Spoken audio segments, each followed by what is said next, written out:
Hi hello న్యూస్కు స్వాగతం సుస్వాగతం. నేను మీ మధుసూదన్.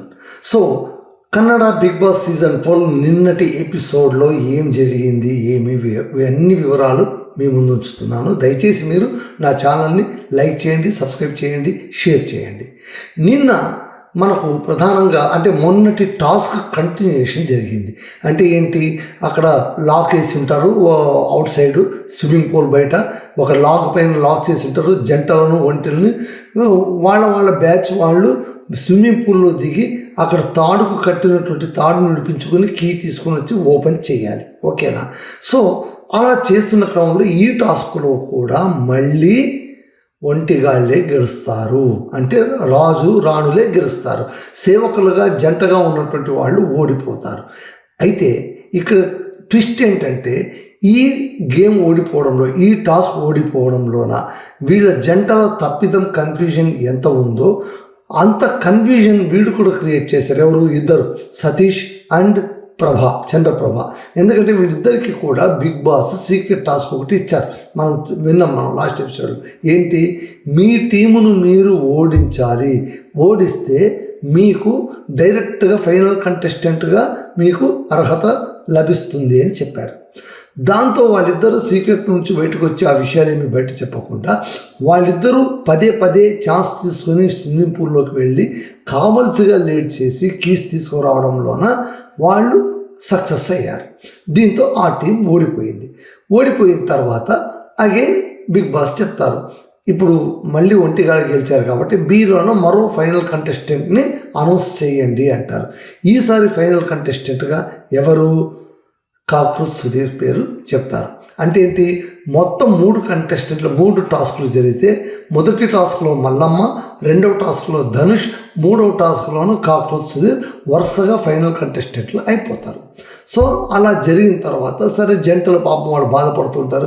అరే ప్రతిసారి మనం ఓడిపోతున్నాం, ఇంకా కొంచెం జాగ్రత్తగా చేసుకోవాలి, మనలో న్యాచురల్గా క్లమ్జీగా ఉంటుంది, కన్ఫ్యూజన్గా ఉంటుంది. కారణం ఏంటంటే వీళ్ళు ఇద్దరు ఆడుతున్నారు, వాళ్ళు ఒక్కొక్కరే ఆడుతున్నప్పుడు వాళ్ళకి ఏ బాధాబందీ ఉండదు. ఇద్దరుగా ఆడుతున్నప్పుడు మాత్రము కలిసి ఆడాలి, అండర్స్టాండింగ్గా ఆడాలి, ఎక్కడ కూడా తడబాటు లేకుండా ఆడాల్సి ఉంటుంది. అది రియల్లీ డిఫికల్ట్. అది సో ఆ డిఫికల్ట్ ఉంది అంటే బిగ్ బాస్ కావాల్సిగా పెట్టాడంతే. అది ఎందుకంటే అలా కొద్ది రోజులు నడిపిస్తారు. సో ఇలా జరిగిన తర్వాత అందరినీ కూర్చోబెడతారు అన్నమాట. ఎలాగో కాక్రోచ్ సుధీర్ ఫైనల్ కంటెస్టెంట్ అయిపోయిన తర్వాత ధనుష్ అనౌన్స్ చేస్తారు. అనౌన్స్ చేసి ధనుష్ ఒక మాట అంటాడు, నా కాంపిటీటర్ని నేనే అనౌన్స్ చేసుకునే పరిస్థితి నాకు దొరికిందని నవ్వుతూ అంటాడు. సో అక్కడికి అయిపోయిన తర్వాత బిగ్ బాస్ అందరినీ కూర్చోపెట్టి ఒక కవర్ ఇచ్చి పంపిస్తారు. ఏంటి అంటే ఆ కవర్ని వీళ్ళు ఓపెన్ చేసి చూస్తారు. ఓనర్స్ ఓపెన్ చేసి చూస్తే అందులోన ఫైనల్ కంటెస్టెంట్లుగా సతీష్, చంద్రప్రభ అని ఫోటోతో సహా పేర్లు ఉంటాయి. ఆ ఫోటో పేర్లు చూపించగానే అందరూ స్టన్ అయిపోతారు. బట్ వీళ్ళకి తెలుసు, ఎవరికి? సతీష్కు, చంద్రప్రభకు తెలుసు. ఆ ఫోటో చూసిన వెంటనే కావ్య వెంటనే ఒక మాట అంటుంది, మీ ఇద్దరికి టాస్క్ ఇచ్చారు, సీక్రెట్ టాస్క్ ఇచ్చారు. సో ఆ టాస్క్ ప్రకారమే మీరు చేశారు, ఏదో సంథింగ్ హ్యాపెండ్, ఫిషీగా ఉంది, లేకపోతే మేము ఓడిపోవడం ఏంటి అన్న టోన్లో మాట్లాడితే చంద్రబాబు లేదు నిజంగా మాకేం తెలియదు అని అన్నప్పుడు ఇంకొక కార్డు తీసి చూపిస్తారు. ఏంటంటే ఎక్స్పెక్ట్ అన్ఎక్స్పెక్టెడ్. అంటే ఇక్కడ ప్రతి ఒక్కటి కూడా ట్విస్ట్గా ఉంటుంది, మీరు ఏది ఎక్స్పెక్ట్ చేయలేరు అనేటువంటి ఇంకొక కార్డు చూపించిన తర్వాత కొంతమంది ఏమనుకుంటారు, ఓహో ఇది నిజంగా జరిగిందేమో అని అనుకుంటారు. కానీ ఆ తర్వాత వీళ్ళిద్దరిని ఇక్కడ కూర్చోపెట్టి ఎవరిని? చంద్రప్రభను, సతీష్ని బిగ్ బాస్ చెప్తారు, మీరు ఫైనల్ కంటెస్టెంట్లుగా అయినందుకు మీకు అభినందనలు, మీరు ఎలా అయ్యారో ఇక్కడున్న సభ్యులకు ఎక్స్ప్లెయిన్ చేయండి. అంటే ఏంటి? మీరు సీక్రెట్ టాస్క్ ఇచ్చింది, ఆ టాస్క్ ప్రకారం వాళ్ళు ఓడించింది వాళ్ళ టీంని, ఇవన్నీ కూడా చెప్తారు. ఆ ప్రకారం చెప్తారన్నమాట, ఇట్లా ఓడించాము మేము అని చెప్పగానే అక్కడ అశ్విని కూడా ఒక మాట అంటుంది, ఇప్పుడు మీకు బిగ్ బాస్ ఛాన్స్ ఇచ్చాడు. ఏంటి? మీ కంటెస్టెంట్లను మీరు ఓడిస్తే మీకు ఫైనల్ కంటెస్టెంట్లుగా వస్తుంది, మీ టీంని మీరు ఓడించుకుంటే. అంటే ఇఫ్ అండ్ బట్ ఉంది కదా అక్కడ. మీరు ఓడించకపోతే ఆ టాస్క్ మీరు వదిలేసుకోవచ్చు, సీక్రెట్ టాస్క్ మా వల్ల కాదు అని చెప్పవచ్చు. అక్కడ కంపల్షన్ పెట్టలేదు, మీరు చేసి తీరాలి అని లేదు కదా. మీ టీంను మీరు ఓడించడానికి మీరు ఎట్లా నడుము బిగించారు అని లా పాయింట్ వేస్తారనమాట. అది ఒక రకంగా ఆలోచిస్తే నిజమే అనిపిస్తుంది. కానీ ఇక్కడ చంద్రప్రభు ఏం చెప్తాడు, లేదు మాకు ఆప్షన్ ఇవ్వలేదు. ఒకవేళ ఆప్షన్ ఇచ్చింటే మేము గ్యారంటీ చేసేవాళ్ళం, మాకు ఆప్షన్ ఇవ్వలేదు కదా, మళ్ళీ మమ్మల్ని ఏం చేయమంటారు అని అతను చెప్పడం, వాళ్ళ మధ్య కాస్త వాగ్యుద్ధం. చివరికి జంటలు ఏమంటారంటే ఏమైతే అయ్యింది, మన తరఫు నుంచి ఒకరు కంటెస్టెంట్గా వెళుతున్నారు కదా, వెరీ గుడ్, మొట్టమొదటి దీన్ని మనం ఓకే చేద్దాం, తర్వాత చూద్దాం అని వాళ్ళు అక్కడ డిస్పర్స్ అయిపోతారనమాట. ఆ తర్వాత ఇంకొక టాస్క్ స్టార్ట్ అవుతుంది. అంటే వరుసగా టాస్కులు, అంటే 4 టాస్కులు 3 అయిపోయినాయి, ఇంకొక టాస్క్తో ఈ వారం టాస్కులు ముగిసిపోతాయి అనమాట. ఇంకొక టాస్క్ ఏంటి అంటే కనుక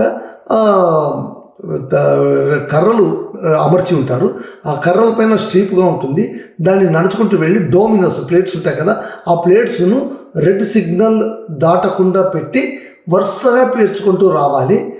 20-25 సంథింగ్ అవన్నీ పేర్చుకుంటూ వచ్చి, అంటే కిందకి టిల్ట్ కాకుండా అదే కర్రపై నడుస్తూ వెళ్ళాలి. అంటే నడుస్తూ వెళ్ళాలి, ఆ డామినో ప్లేట్ అమర్చాలి, మళ్ళీ వెనక్కి తిరిగి రావాలి, ఇంకోటి తీసుకొని మళ్ళీ చేయాలి. ఇలా వరుసగా చేసిన తర్వాత కిందకు దిగి ఒక్క ప్లేట్ని ఇలా తోస్తే కనుక అన్నీ సక్రమంగా పడిపోవాలి. అలా పడిపోయిన తర్వాత ఎదురుగా ఉన్న బెల్లును కొట్టాలి. ఎవరైతే మొట్టమొదట కంప్లీట్ చేసి బెల్లును కొడతారో వాళ్ళు ఈ టాస్క్ విజేతలు. కాకపోతే ఈ మధ్యలోన ఎక్కి దిగేటప్పుడు జాగ్రత్తగా ఉండాలి. ఆ తర్వాత డామినో ప్లేట్ని ఇట్లా పుష్ చేసిన తర్వాత మధ్యలో ఆగిపోతే ఆ కంటెస్టెంట్లు బయటకు తీసుకోవాల్సి ఉంటుంది, మళ్ళీ ఆడించడానికి వీల్లేదు, ఆట మళ్ళీ మొదలు పెట్టాలని బిగ్ బాస్ రూల్లో స్పష్టంగా ఉంటుంది. ఈ ఆటకు ఒంటిగాల తరఫున అశ్విని గౌడ్ సంచాలకులుగా ఉంటారు, జంట తరఫున గిల్లి, ఆ తర్వాత కావ్య. మొదటి టాస్క్ వాళ్ళే ఉన్నారు, ఈ టాస్క్ కూడా మళ్ళీ వాళ్ళే సంచాలకులుగా వ్యవహరిస్తున్నారు. ఇక్కడ పార్టిసిపెంట్స్ ఎవరెవరు, ఇక్కడ పార్టిసిపెంట్స్ ఎవరెవరు అంటే కనుక ధనుష్, ఆ తర్వాత సతీష్, మల్లమ్మ, కాక్రోస్తుంది. అంటే ఏంటి, లాస్ట్ టాస్క్లోన ఎవరెవరిని ఫైనల్ కంటెస్టెంట్లు అని చెప్పిట్టారో వాళ్ళు ఇందులోనూ పాల్గొంటారు. ఇందులో పాల్గొని గెలిచిన ఒక్కరు ఫైనల్ కంటెస్టెంట్ అయిపోతారు అన్నమాట, ఫైనలిస్ట్ అయిపోతారు. సో 4 గేములు నడుస్తాయి, చివరి గేమ్లో ఒకరు మిగులుతారనమాట. ఇలా ప్రతి వారం ఒక్కొక్క ఫైనలిస్ట్ తయారవుతూ వెళ్తారు.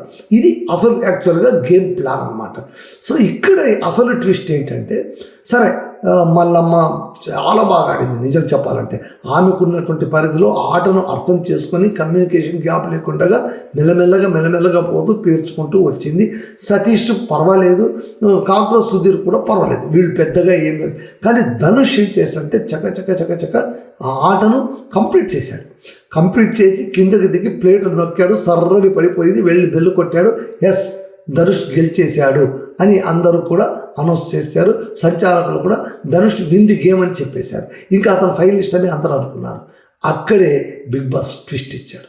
ఆయన ఏమన్నారంటే, ఆటను జాగ్రత్తగా గమనించారా సంచాలకులు, నేనేం చెప్పాను, రెడ్ మార్క్ అవతల ఉండరాదు, అక్కడి నుంచి స్టార్టింగ్ పాయింట్ కరెక్ట్గా ఉండాలి, ఎండ్ పాయింట్ కరెక్ట్గా ఉండాలి, ఆ మార్క్ దాటి ఉండరాదు అని చెప్పాను.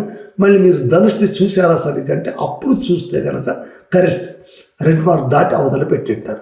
మళ్ళీ రెడ్ మార్క్ దాటి పెట్టిన తర్వాత ఆయన ఆటను మీరు ఎలా కన్సిడర్ చేశారు, ఏం చేయాలి?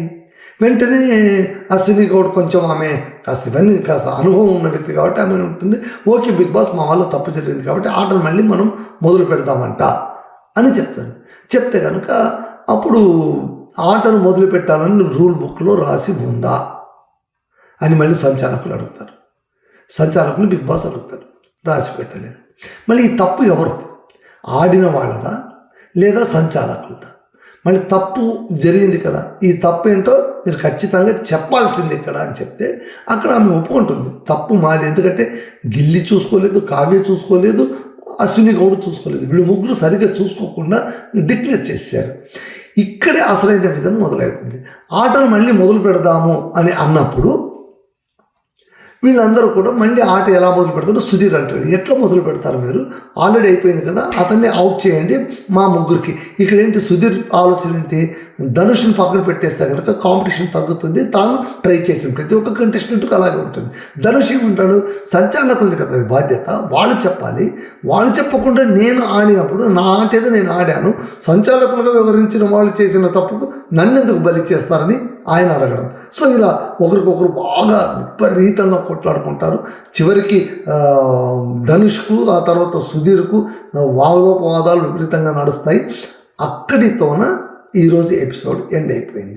అంటే ఏంటి, సంచాలకులు సరిగ్గా చూసుకోకపోవడం వల్ల జరిగిన ఒక తప్పుకు ఎవరు శిక్షార్హులు, ఆడినవాడ సంచాలకుల?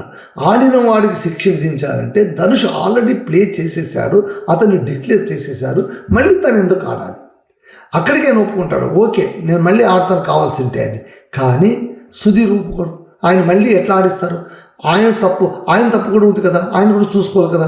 రూల్ చెప్పినప్పుడు ఆ రూల్ని పాటించకపోవడం ఆయన తప్పు కదా, అంటే నేను పాటించానో లేదో చూసుకోవడం సంచాలకులు తప్పు కదా అని. ఇలా వాదోపవాదాల మధ్య ఆ వివాదం అక్కడికి ఎండ్ చేశారు. బహుశా ఇవాళకి దాని పరిష్కారం ఏంటో చూపిస్తారు. ఇది ఒక సైడ్.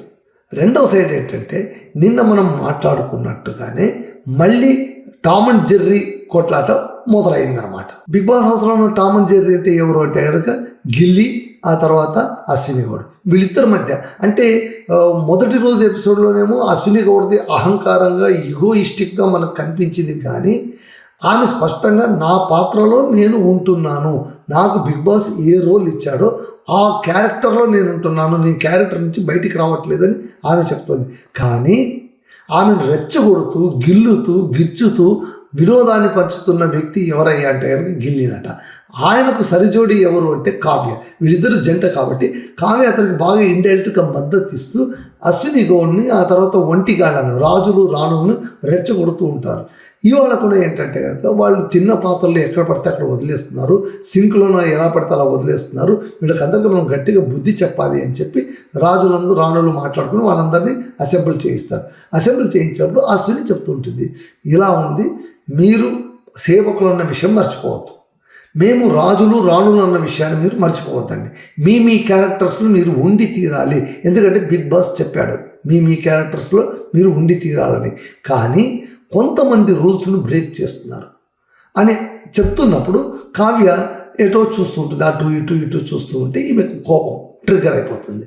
కావ్యని అడుగుతుంది, నువ్వు నా కళ్ళలో కళ్ళు పెట్టి చూడు, నేను మాట్లాడుతున్నప్పుడు నన్ను చూడాలి, నువ్వు అటు ఇటు ఎందుకు చూస్తున్నావు అంటే కావ్యం ఉంటుంది, నేను ఎటు చూస్తే ఏముంది, మీరు చెప్పింది నేను వింటున్నాను కదా, వినడం కాదు చూడడం కూడా నేర్చుకోవాలి, ఖచ్చితంగా నా వైపు చూసి తీరాల్సిందే అన్నప్పుడు గిల్లీ కూడా ఆమెకు సపోర్ట్కి వస్తారు. కావ్యకు ఎక్కడ చూస్తే ఏముంది, మీరు మాకు హుకుం జారీ చేసేది ఏంటి, అలా ఇలా అది ఇది అంటే కనుక అప్పుడు ఆమె చెప్తుంది అశ్విని గౌడ్, ఇక్కడ ఇలాంటివన్నీ జరగవు, మేము చెప్పినట్టు విని తీరాల్సిందే, లేకుంటే తర్వాత జరిగే పరిణామాలకు మీరందరూ కూడా బాధ్యులు అవుతారు అని ఆమె చెప్తుందన్నమాట. ఆ తర్వాత వాళ్ళ పని ఇవ్వాలి కదా, సో పనిష్మెంట్కి ఏంటంటే కనుక వాష్రూమ్ క్లీనింగ్ పెడతారన్నమాట. వాష్రూమ్ క్లీనింగ్ పెట్టినప్పుడు కావ్య, ఆ తర్వాత గిల్లీ వీళ్ళిద్దరు కలిసి చేసినటువంటి ఆ జోక్ ఏదైతే ఉందో అందరూ నవ్వుకునేలా ఉంది. అశ్విని వచ్చి అక్కడ మానిటర్ చేస్తూ ఉంటుంది, వీడు వచ్చి అట్లా ఇట్లా రుద్దుతూ ఉంటాడు అన్నమాట, మాప్ చేస్తుంటాడు, గట్టిగా మాప్ చేస్తుంటాడు. ఆ తర్వాత బ్యాట్ తీసి కిందకు కొడుతూ ఉంటాడు. కిందకు కొట్టకూడదు, వస్తువుల్ని జాగ్రత్తగా మెయింటైన్ చేయాలి, దుమ్ము దులపాలంటే కొట్టాల్సిందే అని వీడనడం. ఆ తర్వాత వస్తువులు విరిగిపోతే మీరే బాధ్యత వహించాల్సి వస్తుందంటే కావ్య మాప్ చెక్ చూసి విరిగిందా, ఎక్కడ విరగలేదే, విరగలేదురా మళ్ళీ మాప్ చేయి అని ఆమనడం. ఇట్లా మొత్తం అంతా ఇదంతా అయిపోయిన తర్వాత జాన్వి అడుగుతుంది, నాకు టీ పెట్టండి, అల్లం టీ పెట్టాలి, సొంటి వేసి టీ పెట్టాలి అని గిల్లిని అడిగితే గిల్లి ఏమంటే వేస్తాం, సొంటి వేస్తా, చక్కెర వేస్తా, అన్నీ వేస్తా, కాకపోతే ఇప్పుడే నేను టాయిలెట్ క్లీన్ చేసి వచ్చాను, మీకు ఓకే అంటే నేను చేస్తాను అనగానే అక్కడ అందరూ నవ్వుకుంటారు. ఆ తర్వాత వీటన్నిటికి మించి కామెడీ సీన్ ఏంటంటే కనుక టీ తీసుకొని పోయి ఇచ్చేటప్పుడు మొన్నేమో జాన్వీకి కారం ఎక్కువేసి ఆమ్లెట్ ఇచ్చాడు, ఈసారి మళ్ళీ ఇతను ఏం చేశాడు, అశ్వినికి ఇచ్చేటువంటి టీలోన సాల్ట్ వేసి ఇచ్చాడు అనమాట. అయితే ఇక్కడ మీరు గమనించాల్సింది ఏంటంటే వీళ్ళిద్దరి మధ్య ఇంత గొడవ జరుగుతుంటే అదేమో పర్సనల్గా తీసుకోవట్లేదు, ఈవెన్ అశ్విని కూడా పర్సనల్గా తీసుకోవట్లేదు, దాని కామెడీగానే తీసుకుంటుంది. కారణం ఏంటంటే మళ్ళీ వేకప్ సాంగ్ పెట్టినప్పుడు ఈరోజు గిల్లీ, ఆ తర్వాత అశ్విని ఇద్దరు కలిసి డ్యాన్స్ చేస్తున్న సీన్ కూడా మనకు కనిపించింది. అంటే ఇద్దరు కలిసి ఎంజాయ్ చేస్తున్నారు, కంటెంట్ ఇస్తున్నారు. బిగ్ బాస్ హౌస్లోన ఇలాంటి హెల్తీ క్లైమేట్ కనిపించడం కూడా చాలా ముఖ్యం. కాకపోతే ఒక విషయం అయితే చెప్పాలి, గిల్లీ సామాన్యులు కాదు, అద్భుతమైన కంటెంట్ ఇస్తున్నాడు, బ్రహ్మాండంగా నవ్విస్తున్నాడు. అతనికి జోడుగా కావ్య కూడా సరిజోడుగా నిలబడి అతనికి మద్దతు ఇస్తుంది. ఇక్కడ కావ్య ఏంటంటే ఒంటరిగా ఉన్నప్పుడు గిల్లిని బండ బూతులు తిడుతుంది, నీ వల్ల నాకు ఇబ్బంది అయిపోతుందని. కానీ అందరూ కలిసి దాడి చేసేటప్పుడు మాత్రం ఖచ్చితంగా తన కో కంటెస్టెంట్కు సపోర్ట్గానే నిలబడుతూ ఉంది అనమాట. ఇక్కడ కూడా ఈమె కొంచెం నవ్వుతూ ఉంటుంది, నవ్వు నాపుకుంటూ ఉంటుంది. ఇవన్నీ కూడా చూడడానికి చూసేవాళ్ళకి కాస్త అంటే మొదటి రోజేమో అశ్విని పైన మనకు బ్యాడ్ ఒపీనియన్ ఉంది.